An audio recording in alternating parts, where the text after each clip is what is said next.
Salam, puji Tuhan, saudaraku yang dikasih oleh Tuhan Yesus Kristus. Selamat bertemu kembali bersama dengan saya, Ibu Rosemary, yang ada di Pulau Batam. Puji Tuhan, saudaraku. Apa kabar saudaraku yang dikasih oleh Tuhan Yesus Kristus? Puji Tuhan, masih setia bersama dengan saya ya, yaitu Ibu Rosemary. Puji Tuhan, saudaraku yang dikasih oleh Tuhan Yesus Kristus. Pada saat hari ini kita akan berikan tema firman Tuhan, jangan batasi kuasa Tuhan. Firman Tuhan yang terambil hari ini dari Mazmur 114 ayat 7 sampai dengan ayat 8. Saya akan bacakan bagi kita semuanya.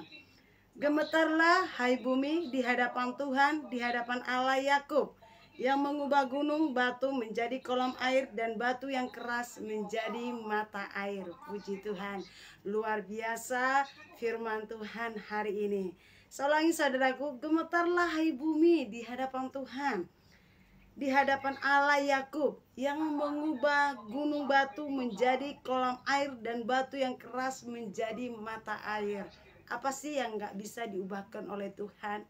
Karena Allah kita adalah, yaitu Tuhan Yesus Kristus adalah Allah kita, adalah Allah yang luar biasa. Saudaraku yang dikasih oleh Tuhan Yesus Kristus, banyak orang sering berkata, saudaraku, bahkan sering konsultasi, sering dengan saya, mereka mengatakan walaupun sudah di dalam Tuhan, mustahil saya sembuh. Ya, yang mengalami sakit penyakit yang bertahun-tahun mereka alami, saudaraku, mereka mengatakan mustahil saya sembuh. Saudara yang terkasih, ada lagi orang mengatakan mustahil Tuhan pulihkan ekonomi saya, mustahil keluarga saya akan dipulihkan oleh Tuhan. Nah, saudaraku, anak-anak Tuhan sering sekali banyak yang mengalami trauma dalam kehidupan mereka. Dan mereka selalu mengatakan dan membatasi kuasa Tuhan dalam kehidupan mereka. Dan mereka mengatakan, mustahil saya sembuh, mustahil keluarga saya dipulihkan, mustahil ekonomi saya Tuhan pulihkan. Bahkan dikatakan, mustahil saya menjadi pemenang. Dan itu sering sekali terjadi bagi anak-anak Tuhan, bahkan dilontarkan, bahkan diperkatakan dari mulut bibirnya sendiri. Saudaraku, saudara, ketika saudara mengatakan hal demikian, saudara tidak sadar bahwa saudara pada saat itu membatasi kuasa Tuhan, membatasi mujizat Tuhan dalam kehidupan saudara sendiri. Saudaraku, saudara tidak menyadari hal itu ketika saudara merasa terintimidasi, merasa mengatakan saudara tidak layak diberkati oleh Tuhan, saudara mengatakan tidak layak dipulihkan oleh Tuhan, bahkan saudara mengatakan saya tidak mungkin sembuh. Saudara tidak menyadari bahwa ini adalah pekerjaan iblis. Ini adalah suatu intimidasi iblis. Dan ini adalah pekerjaan iblis yang melemahkan setiap iman percaya anak-anak Tuhan. Kenapa?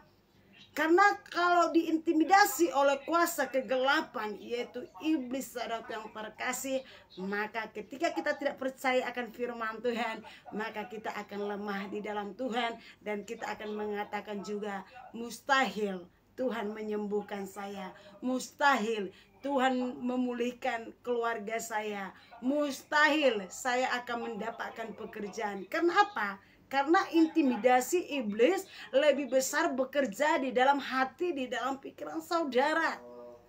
Saudara tidak memegang janji Tuhan.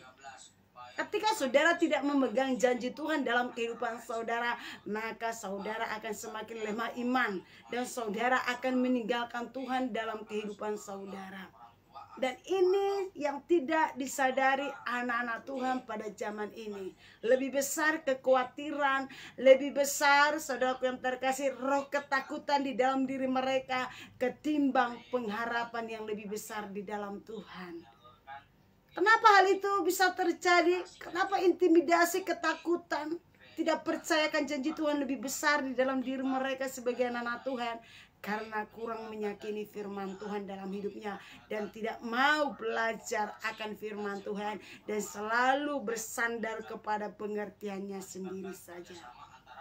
Saudaraku yang dikasih oleh Tuhan Yesus Kristus, Markus 9 ayat 23 dikatakan, jika engkau tidak ada yang mustahil di hadapan Tuhan. Tidak ada yang mustahil di hadapan Tuhan. Tuhan sanggup menyembuhkan saudara ketika saudara mengalami sakit penyakit. Ketika saudara membuka hati saudara. Ketika saudara berdoa dengan cara profetik. Ketika saudara sungguh-sungguh meyakini dengan iman dalam kehidupan saudara, maka saudara akan mengalami kesembuhan, tidak bimbang, tidak ragu. Karena di sini dikatakan Markus 9 ayat 23, tidak ada yang mustahil di hadapan Tuhan. Tuhan sanggup mengubahkan kutuk menjadi berkat. Tuhan sanggup mengubahkan kegagalan menjadi keberhasilan. Keluarga saudara akan dipulihkan. Tuhan sanggup melakukan hal-hal yang di luar pikiran kita. Karena itu adalah janji Tuhan. Firman Tuhan tadi mengatakan, yang mengubah batu menjadi kolam air dan batu yang keras menjadi mata air. Apa sih yang gak bisa diubahkan oleh Tuhan? Ketika saudara sungguh-sungguh percaya sepenuhnya kepada Tuhan, maka Tuhan akan mengerjakan sesuatu yang luar biasa, yang di luar pikiran saudara, yang di luar logika saudara. Tuhan akan mengerjakan sesuatu hal yang luar biasa akan terjadi dalam kehidupan saudara. Saudaraku yang dikasih oleh Tuhan Yesus Kristus, dari 1 Korintus 2 ayat 9 dikatakan, apa yang tidak pernah dilihat oleh mata dan tidak pernah didengar oleh telinga dan tidak pernah timbul di dalam hati manusia, semuanya disediakan Allah untuk mereka yang mengasihi Dia. Apa yang tidak pernah dilihat oleh mata, yang tidak pernah kita dengar di telinga saudaraku, bahkan yang tidak pernah timbul di dalam hati manusia, semuanya disediakan Allah bagi mereka yang mengasihi Dia. Kalau kita sungguh-sungguh mengasihi Tuhan, maka Tuhan akan menyediakan segala sesuatu apa yang kita perlukan. Tuhan tahu apa menjadi kebutuhan kita, apa yang tidak pernah kita lihat, apa yang tidak pernah kita pikirkan, apa yang tidak pernah kita dengar. Tuhan akan sediakan itu bagi setiap kehidupan kita sebagai orang-orang percaya. Tetapi bagi mereka yang mengasihi Dia, saudaraku, banyak menuntut mungkin berkat Allah, banyak menuntut kesembuhan, banyak menuntut untuk dipulihkan. Saudaraku yang terkasih, saya mau katakan, apakah saudara sudah mengasihi Tuhan? Tidak cukup hanya perkataan mengatakan saya mengasihi Tuhan. Apa sih tindakan kita sebagai anak-anak Tuhan mengasihi Tuhan? Datang beribadah kepada Tuhan, setia melayani Tuhan, dalam suka, dalam duka, harus setia melayani Tuhan. Tidak harus senang, tunggu diberkati Tuhan dulu baru mengasihi Tuhan. Tidak. Kita dibentuk melalui proses, walaupun ujian tantangan kita diproses oleh Tuhan. Bagaimana tindakan kita? Apakah kita setia ketika kita sakit? Ketika kita mengalami suatu proses yang berat, apakah kita setia di hadapan Tuhan? Apakah kita akan meninggalkan Tuhan?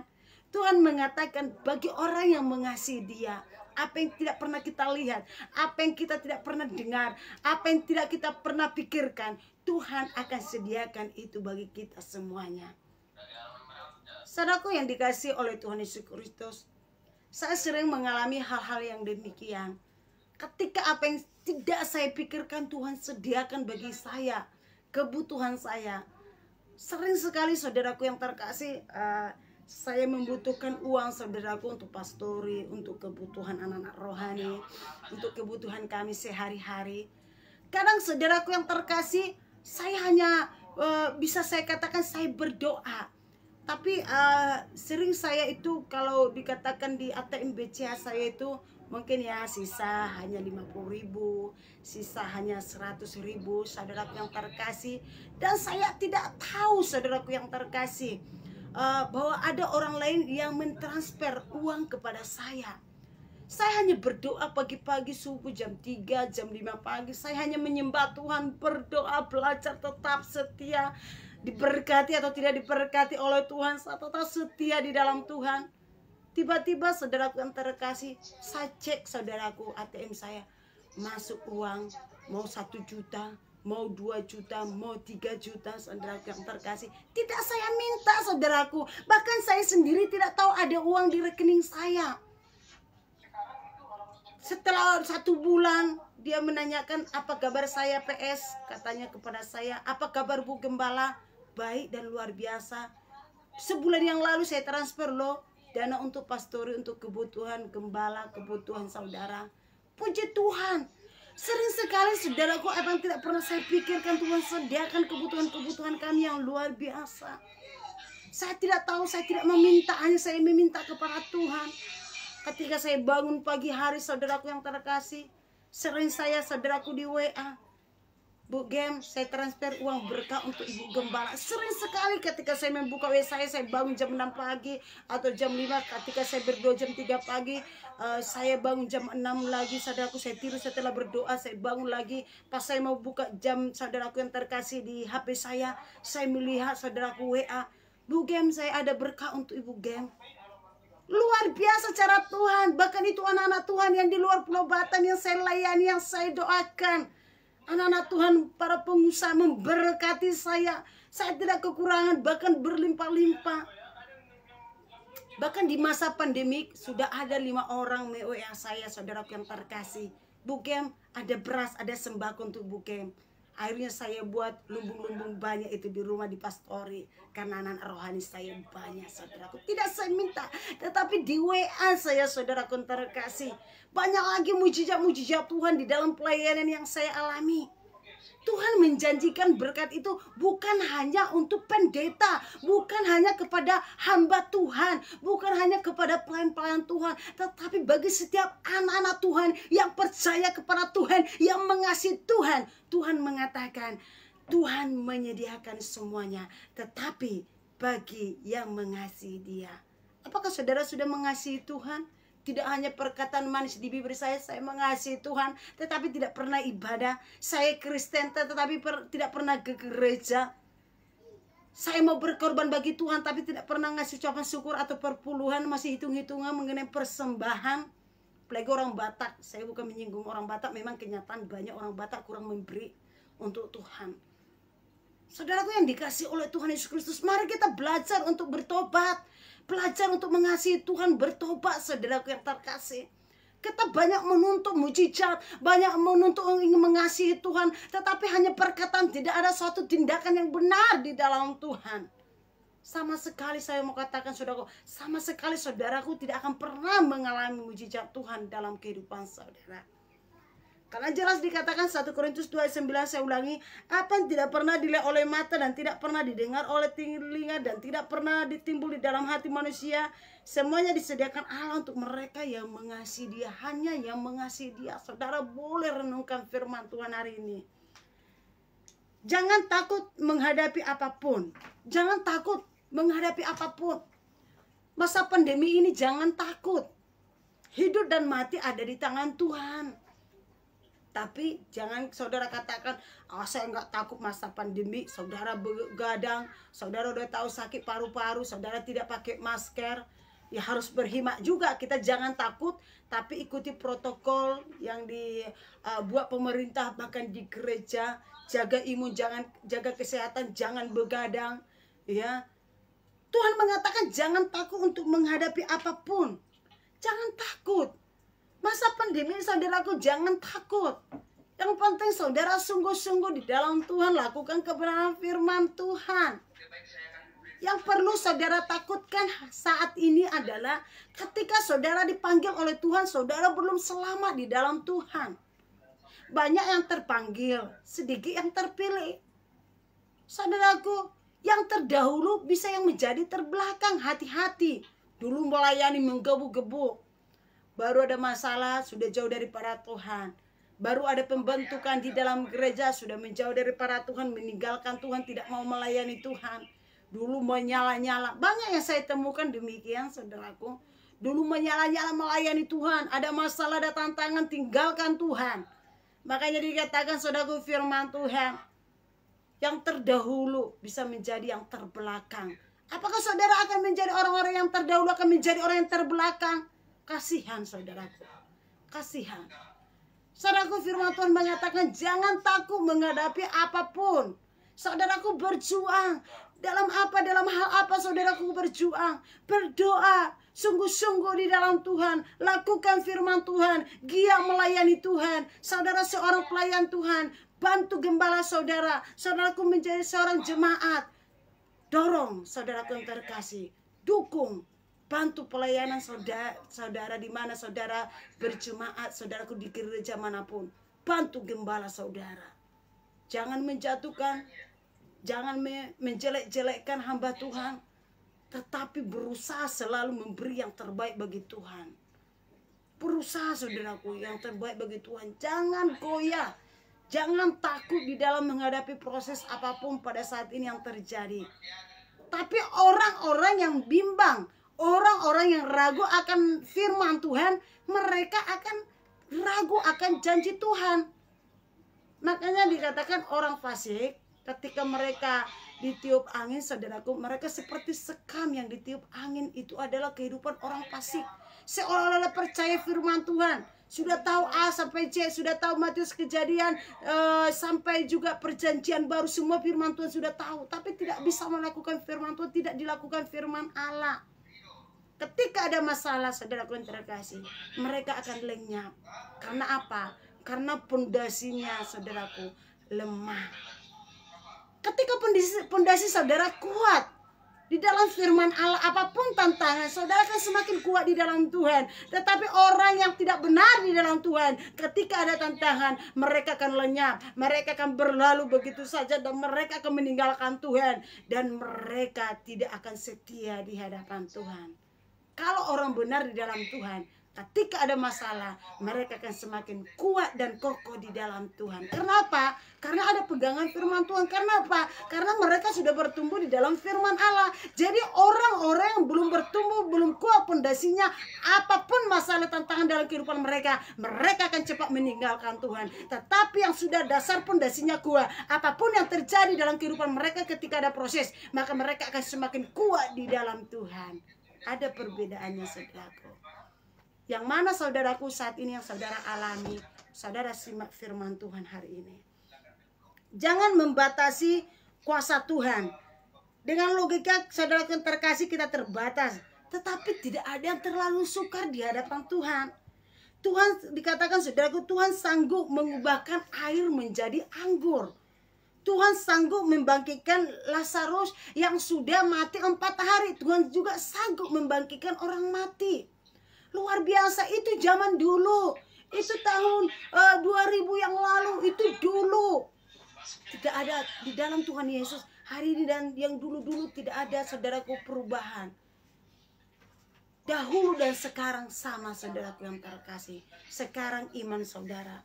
Saudara yang terkasih, dalam kehidupan orang percaya kita selalu diperhadapkan yaitu peperangan dalam setiap hari. Kita berperang di dalam setiap hari, saudaraku, di dalam pergumulan-pergumulan. Hanya orang yang mati, tidak ada pergumulan, saudaraku yang terkasih. Setiap hari selalu ada masalah, setiap hari selalu ada pergumulan. Tetapi bagaimana cara kita untuk menyikapi pergumulan itu? Siapapun ada pergumulan, pendeta yang sudah berdoa, yang sudah menyembuhkan, pendeta besar, pendeta kecil, tidak ada di hadapan Tuhan. Pendeta besar, pendeta kecil, sama semuanya, saudaraku yang terkasih. Saya mau katakan mereka juga mengalami banyak masalah. Masalah jemaat, semakin banyak jemaat, banyak yang diperhadapkan, banyak yang dikumulkan, saudaraku yang terkasih. Belum lagi urusan perut, yang lain dan sebagainya. Saudaraku, lebih banyak pergumulan daripada gembala atau pendeta, saudara yang terkasih. Tetapi di sini dikatakan dalam kehidupan orang percaya kita harus selalu diperhadapkan peperangan dalam setiap hari. Masalah selalu ada. Tetapi sekarang kita sebagai anak-anak Tuhan, bagaimana menyikapi masalah ini? Apakah kita akan merasa takut? Apakah kita akan merasa gentar, saudara yang terkasih? Karena salah satu peperangan adalah menghadapi masalah dan menghadapi pergumulan hidup, saudara yang terkasih ya. Setiap hari ada pergumulan, ya, setiap hari ada masalah. Pergumulan hidup, saudaraku yang terkasih, setiap hari kita akan alami. Pergumulan hidup ini, saudaraku, banyak hal. Masalah perut, masalah ekonomi, masalah sakit penyakit, keluarga yang berantakan, yang tidak memiliki belum pekerjaan tidak ada, saudaraku yang terkasih. Belum lagi di tengah-tengah keluarga, banyak masalah yang kita hadapi dalam kehidupan kita. Setiap hari kita berperang. Makanya karena setiap hari kita berperang menghadapi masalah, saudara harus kuat pondasi di dalam Tuhan. Saudara harus berdoa terus setiap waktu. Tidak mengikuti hati saudaraku, hati lagi mood, hati lagi senang. Setia di dalam setiap apapun. Setia di dalam walaupun kita sakit, setia menyembah Tuhan, memuji Tuhan. Ketika kita senang, setia melayani Tuhan, setia memuji Tuhan. Dalam kondisi apapun kita harus setia. Dan itu adalah pendewasaan rohani sebagai kita orang-orang percaya. Dalam situasi yang berat jangan pernah berkata menyerah. Dalam situasi yang berat jangan pernah mengatakan saya menyerah, saya putus asa. Makanya ketika saudara mengalami hal-hal yang berat yang terjadi dalam kehidupan saudara, cari anak-anak Tuhan, cari gembala, cari pendeta untuk mendoakan saudara. Orang-orang yang rohani saudara cari. Untuk apa? Untuk menguatkan iman percaya saudara. Jangan menyerah. Ketika kita saudaraku banyak masalah dalam kehidupan kita sebagai orang-orang percaya, tetapi yang kita cari adalah orang-orang duniawi yang tidak mengenal Tuhan, maka nasihatnya akan melencengkan saudara terkasih. Paling dikatakan, udahlah tak usah ibadah, kamu memuji Tuhan tidak ada berkat kok, kamu memuji Tuhan tidak ada yang berhasil kok. Seperti itu. Akhirnya, oh iya ya, benar juga, karena pondasinya belum kuat. Oh iya ya, benar juga. Akhirnya dia terjatuh. Dan akhirnya jauh daripada Tuhan. Banyak nasihat-nasihat yang menyesatkan saudara terkasih. Bahkan banyak anak-anak Tuhan yang saya konselingi demikian saudara terkasih. Curhat kepada saya.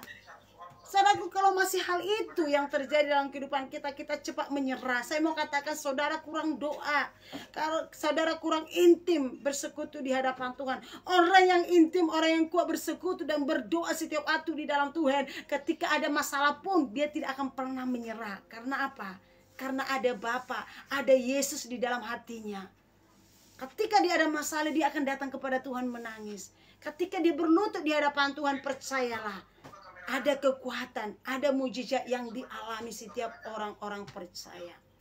Saudara yang dikasih oleh Tuhan Yesus Kristus, dalam situasi yang berat jangan pernah berkata menyerah walaupun dalam jalan buntu. Saudara harus tetap maju. Jalan buntu seolah tidak ada jalan, seolah tidak ada lagi harapan. Saudara yang terkasih, jangan menyerah. Firman Tuhan mengatakan di Keluaran 14:14 dikatakan, Tuhan akan berperang untuk kamu dan kamu akan diam saja. Tuhan akan berperang dalam setiap kehidupan kita, dalam setiap pergumulan kita ini yang kita tidak sadari sebagai anak Tuhan. Tuhan mengatakan, Tuhan akan berperang. Dari Keluaran 14:14 dikatakan, Tuhan akan berperang untuk kamu. Dan kamu akan diam saja. Kita hanya diam saja. Tuhan akan berperang kepada kamu. Tuhan akan berperang. Saudaraku, untuk siapa? Untuk saya, untuk saudara. Kita diam saja. Artinya saudaraku, kita lakukan saja bagian kita. Kita setia melayani Tuhan, ya. Kita setia datang kepada Tuhan beribadah, berdoa dan taat melakukan firman Tuhan dalam kehidupan kita. Ketika ada masalah, serahkan kepada Tuhan. Bagian kita lakukan. Selanjutnya bagian Tuhan yang mengerjakannya. Dan dia yang berperang untuk saya dan untuk saudara. Dikatakan firman Tuhan, Keluaran 14 ayat 14 dikatakan, Tuhan akan berperang untuk kamu. Untuk masalahmu Tuhan akan berperang. Untuk penyakitmu Tuhan akan berperang. Masalah keluarga pada saat ini, problem apapun terjadi, Tuhan akan berperang ketika engkau berlutut di hadapan Tuhan. Tuhan sendiri yang akan berperang kepada kamu, saudaraku yang terkasih. Saudara hanya tinggal diam saja. Lakukan bagianmu, yaitu menyenangkan hati Tuhan. Selanjutnya bagian Tuhan. Tetapi lakukan bagianmu yang terbaik bagi Tuhan. Saudaraku, Daud ketika menjadi penggembala domba, ia menghadapi peperangan setiap hari. Semua orang menghadapi peperangan setiap hari. Baik gembala, baik pendeta, baik umat Tuhan yang selagi kita bernapas, saya mau katakan, kita berperang setiap hari dalam menghadapi tantangan, masalah, ujian yang terjadi dalam kehidupan kita. Daud juga dikatakan di sini, saudaraku, ketika Daud menjadi penggembala domba, ia menghadapi peperangan setiap hari. Karena ia harus menghalau binatang buas yang mencoba memangsa kawanan domba yang digembalakannya. Karena itu gembala menggunakan tongkat. Itulah yang menguatkan iman Daud. Dia menjaga domba-dombanya. Dia menjaga supaya binatang buas tidak memakan domba-dombanya. Setiap hari dia menjaga, setiap waktu dia menjaga, memberinya makan, merawatnya, saudaraku yang terkasih. Ketika sudah waktunya makan, dia kasih dombanya makan. Dia jaga, jangan-jangan ada binatang buas memakan, yaitu dombanya. Dia jaga selalu, saudara yang terkasih. Berjaga-jaga setiap waktu. Itu yang dilakukan oleh Daud untuk melindungi, yaitu domba-dombanya. Kita juga ketika setiap hari, saudaraku, kita bertempur, kita harus berjaga-jaga, yaitu melalui doa-doa kita di rumah ataupun di gereja. Tidak cukup kita berdoa, saudaraku, hanya sekali saja. Setiap waktu berdoa, ingat kebaikan Tuhan, bersyukur di hadapan Tuhan. Sering sekali anak-anak Tuhan sudah tidak ibadah hari Minggu, tidak ibadah homesel, santai-santai saja. Tapi ketika ada masalah, menyalahkan gembala, menyalahkan pendeta, menyalahkan teman, menyalahkan saudaranya. Tetapi tidak pernah mengintrospeksi diri di mana letak kesalahan dalam kehidupannya. Padahal firman Tuhan mengatakan hari ini, setiap hari kita berjaga-jaga. Daud saja untuk menjaga domba-dombanya supaya tidak dimakan binatang buas. Dia selalu berjaga-jaga, saudaraku yang terkasih. Pengalaman hidup bersama Tuhan inilah yang mengajarkan Daud untuk selalu memakai iman di setiap langkah hidupnya. Pengalaman-pengalaman yang dialami Daud, saudaraku, untuk selalu memakai iman di setiap hari, setiap hidupnya. Jadi dalam kehidupan kita juga, setiap hari kita harus beriman. Supaya kita diberkati oleh Tuhan, setiap hari kita harus beriman supaya diberkati oleh Tuhan.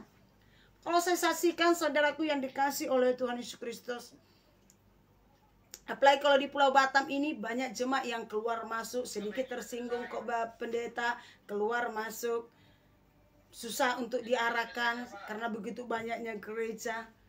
Dan juga saudaraku yang dikasih oleh Tuhan Yesus Kristus, apalagi di luar Pulau Batam ini, kalau habis kontrak pulang kampung, jadi gembala banyak harus berdoa, saudaraku yang terkasih.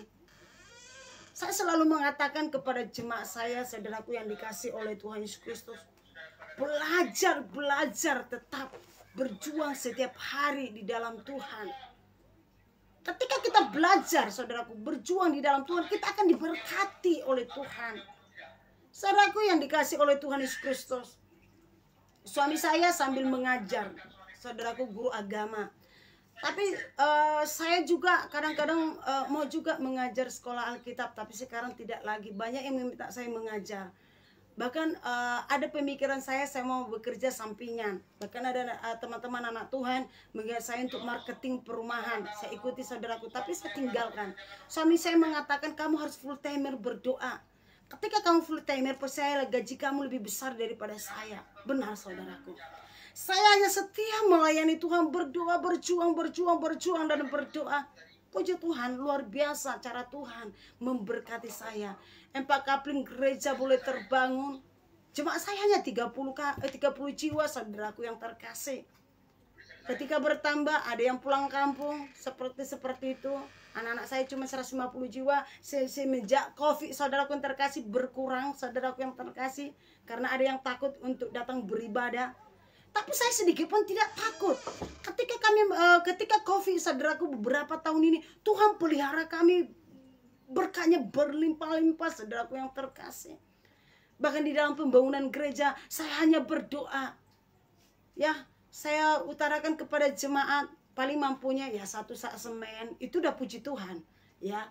Tapi ketika saya berdoa, banyak anak Tuhan pengusaha membantu, menolong, saudaraku. Akhirnya diberkati bisa terbangun gereja. Selama 4 tahun terbangun dengan permanen. Dan saat ini rumah singgah yang rencana yaitu 7 kamar sudah terbangun, 3 kamar dan sudah dikeramik. Saya hanya berdoa.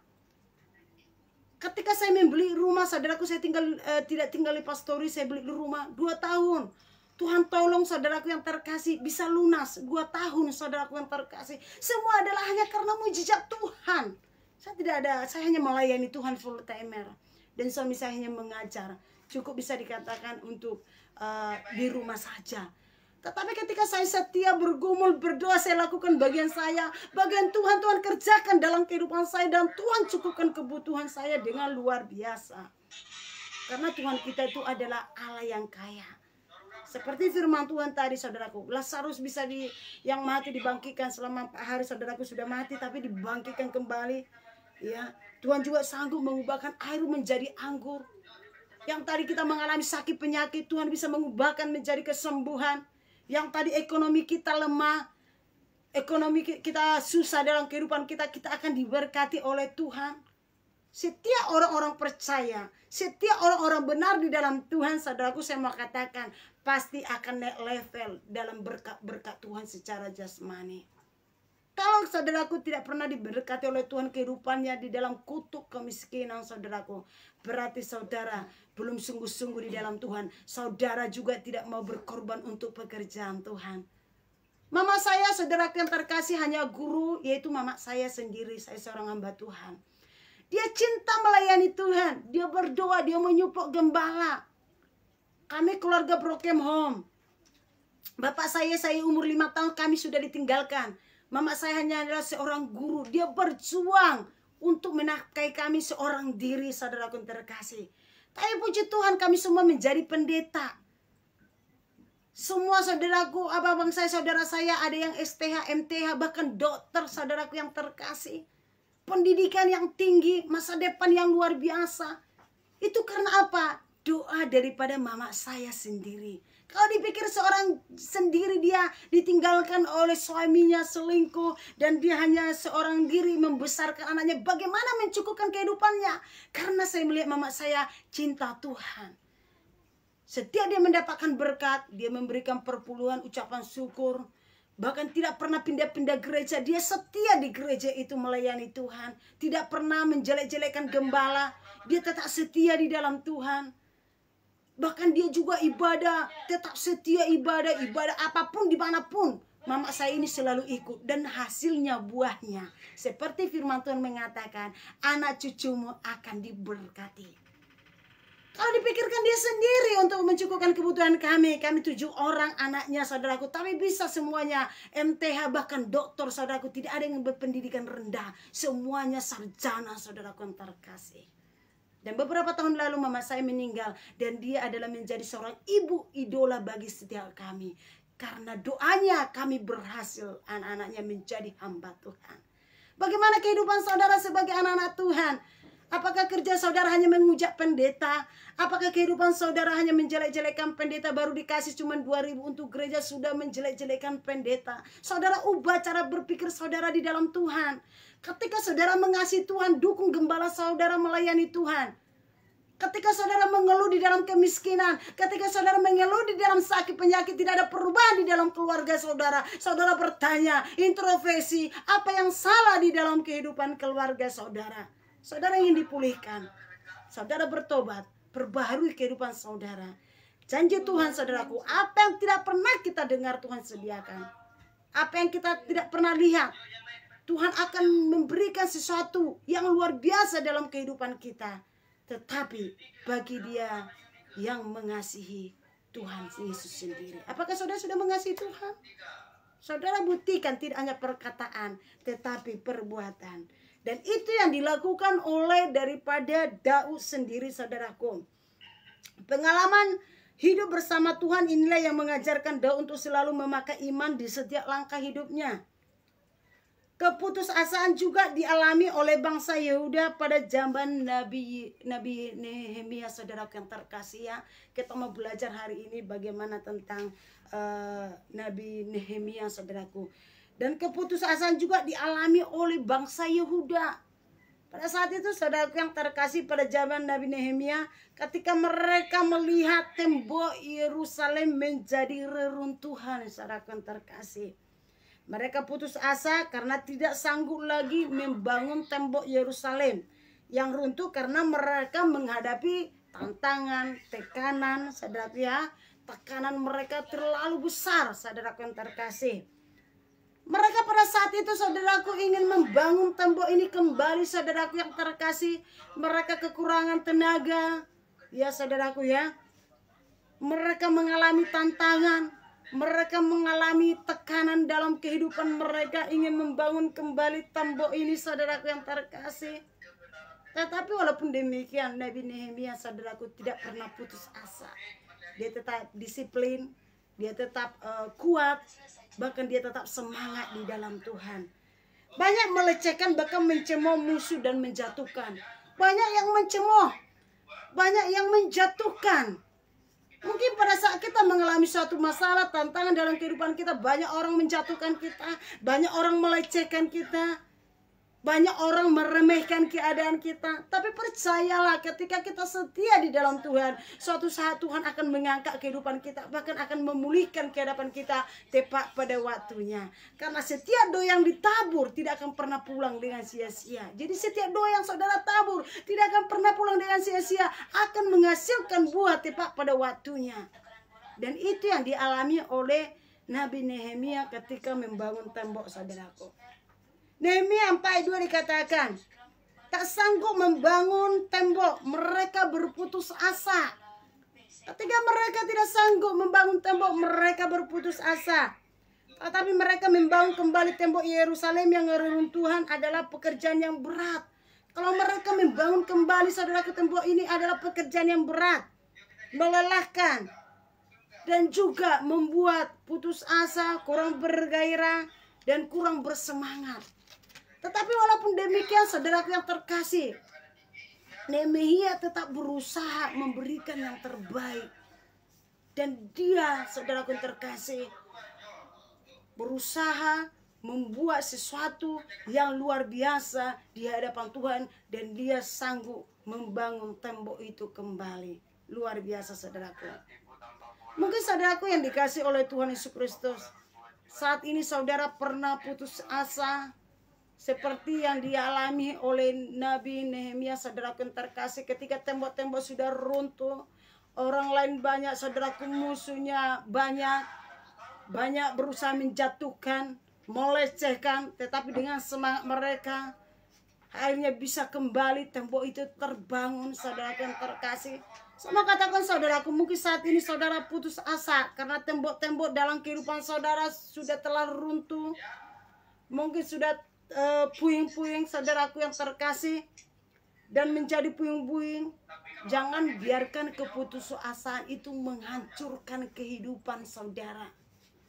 Ketika tembok itu sudah runtuh dalam kehidupan saudara, masalah itu yang meruntuhkan kehidupan saudara, saya mau katakan, jangan mau saudara hancur hanya karena masalah yang saudara hadapi pada saat ini. Tidak ada kata terlambat di dalam Tuhan. Saya mau katakan, bangkitlah di dalam Tuhan. Tidak ada kata terlambat di dalam Tuhan. Saudara harus belajar bangkit. Saudara harus belajar kuat di dalam Tuhan. Firman Tuhan mengatakan, 2 Tawarik 15:7 dikatakan, segeralah datang kepada Tuhan, bawa bebanmu kepada Tuhan Yesus, sebab dia sangat memperdulikan kita. Ini adalah janji Tuhan. Tidak ada kata terlambat, bangkitlah, kuatkan hatimu, jangan lemah, semangat di dalam Tuhan. Tuhan mengatakan, 2 Tawarik 15:7 dikatakan, segeralah datang kepada Tuhan, bawalah bebanmu kepada Tuhan Yesus, sebab dia sangat memperdulikan kita. Tuhan peduli kepada saya, Tuhan peduli kepada saudara. Bawalah bebanmu kepada Tuhan, dikatakan, segeralah datang kepada Tuhan. Ketika tembok-tembok itu sudah runtuh dalam kehidupan saudara, masalah bahkan puing-puing itu sudah terjadi dalam kehidupan saudara, saudara bangkit di dalam Tuhan. Ketika saudara datang kepada Tuhan, imani firman Tuhan di dalam kehidupan saudara, percayalah Tuhan akan memulihkan kehidupan saudara. Matius 11:28 dikatakan, saudaraku, marilah kepadaku semua yang letih lesu dan berbeban berat, aku akan memberikan kelegaan kepadamu. Ini adalah janji Tuhan. Ketika ada masalah, proses terjadi dalam kehidupan kita, datanglah kepadaku yang berbeban berat. Aku akan memberikan kelegaan kepadamu, janji Tuhan. Jadi ketika ada masalah, jangan datang kepada manusia, tapi datanglah kepada Tuhan, atau datanglah kepada gembala saudara untuk didoakan, untuk saudara share, supaya saudara boleh kuat di dalam Tuhan. Tuhan akan memberikan kekuatan kepada saudara. Dia memberi kekuatan kepada yang lelah dan menambah semangat kepada yang tiada berdaya. Yesaya 40 ayat 29.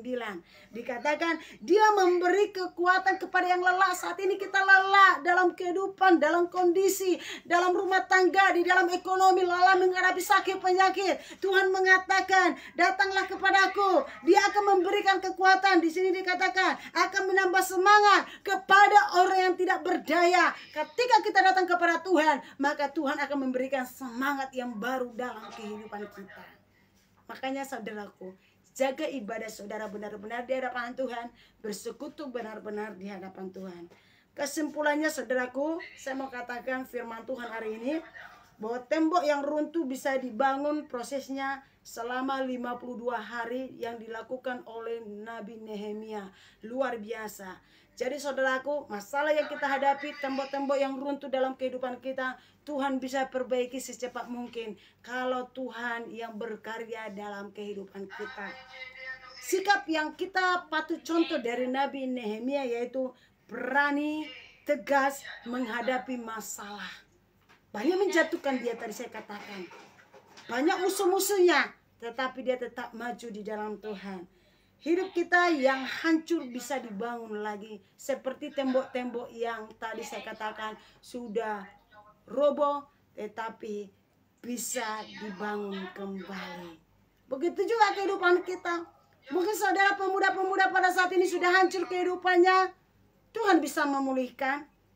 Mungkin saudaraku, keluarga kita pada saat ini broken home. Tuhan bisa pulihkan seperti keluarga saya ceritakan tadi. Mama saya, keluarga saya adalah broken home. Tetapi lewat broken home ini mama saya menjadi cinta Tuhan. Didoakan pendeta-pendeta. Dan dia sungguh-sungguh melayani Tuhan. Setia sampai mati. Dia tetap setia. Dan dia taat kepada gembalanya. Dan anak-anaknya kami semua 7 orang menjadi sarjana. Sampai doktor MTH. Semuanya berpendidikan yang tinggi. Dan diberkati oleh Tuhan. Saudaraku yang terkasih. Tuhan pulihkan saudaraku yang terkasih. Bahkan cucunya juga diberkati oleh Tuhan. Semua juga sarjana berhasil dan di dalam Tuhan bahkan melayani semuanya. Itu adalah janji Tuhan. Bukan cuma saya hanya mengalami demikian, saudara juga bisa mengalami hal demikian. Tinggal kita bagaimana mau tidak melakukan firman Tuhan. Jadi saudaraku, firman Tuhan, tema hari ini agak panjang. Saya beritakan firman Tuhan hari ini, jangan pernah membatasi kuasa Tuhan dalam kehidupan saudara. Saya ulangi tadi firman Tuhan, gemetarlah hai bumi di hadapan Tuhan, di hadapan Allah Yakub yang mengubah gunung batu menjadi kolam air dan batu yang keras menjadi mata air. Dari Mazmur 114 ayat 7 sampai 8.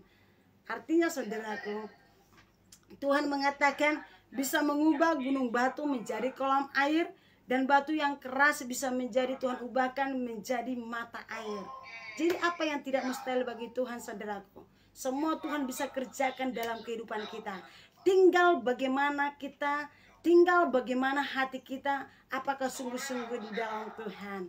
Mari saudaraku, saya mengajak saudara untuk lebih lagi giat di dalam Tuhan. Puji Tuhan, sampai di sini firman Tuhan yang saya sampaikan dari saya yaitu Ibu Rosemary.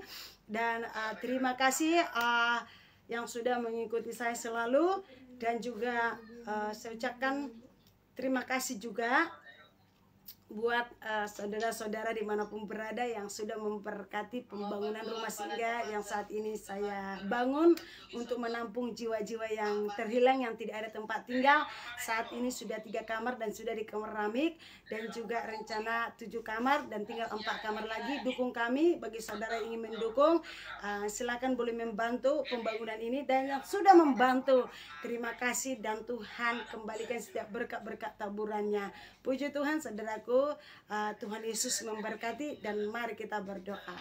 Terima kasih Tuhan, terima kasih Bapak yang baik. Pada saat hari ini kami sudah mendengarkan firman Tuhan yang begitu luar biasa, yang mengingatkan setiap kami Tuhan, apa yang saat ini kami alami dalam kehidupan kami, agar kami Tuhan selalu ingat Tuhan, dan kami mau bersandar kepada Tuhan. Bapak yang baik, hamba berdoa pada saat ini, setiap anak-anak Tuhan yang akan mendengarkan firman Tuhan, ketika mereka mengalami sakit penyakit, dalam lelah, di dalam menghadapi masalah, mereka putus asa, mereka bimbang di dalam Tuhan. Saat ini hamba berdoa berdoa, biarlah oleh bilur-bilur kuasa darah Yesus yang menyembuhkan kehidupan mereka ketika mereka mengangkat tangan. Oh, saat ini aku berdoa bagi mereka, biarlah kesembuhan menjadi bagian daripada kehidupan mereka ketika mereka mengalami putus asa karena keluarganya broken home. Tuhan, Engkau yang memulihkan keluarga mereka ketika mereka pada saat ini bergumul untuk pekerjaan. Tuhan berkati, Tuhan memberikan pekerjaan bagi mereka ya Tuhan. Ketika mereka bergumul untuk ekonomi mereka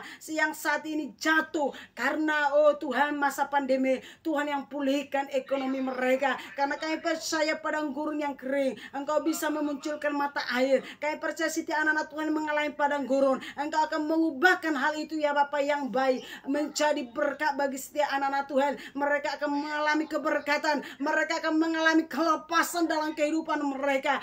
Aku berdoa pada saat hari ini, siapapun yang mendengarkan firman Allah, mereka mengalami terobosan di dalam kehidupan mereka. Hamba berdoa segala kutuk-kutuk yang menghamba berkat-berkat Tuhan mengalir dalam kehidupan mereka, aku patahkan, aku tolak, aku hancurkan di dalam nama Tuhan Yesus. Aku perkatakan pada saat ini, diberkatilah engkau di dalam nama Tuhan Yesus. Kutuk akan engkau bahkan menjadi berkat dalam kehidupan mereka. Terima berkat ini di dalam nama Tuhan Yesus. Terima kasih Tuhan, kami percayakan firman Tuhan pada hari ini ya Tuhan.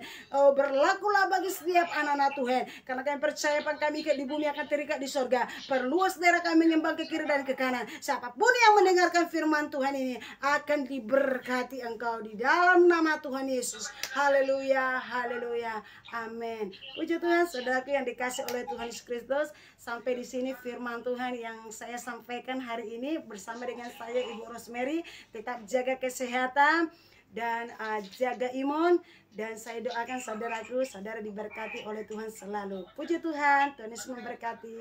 Salam.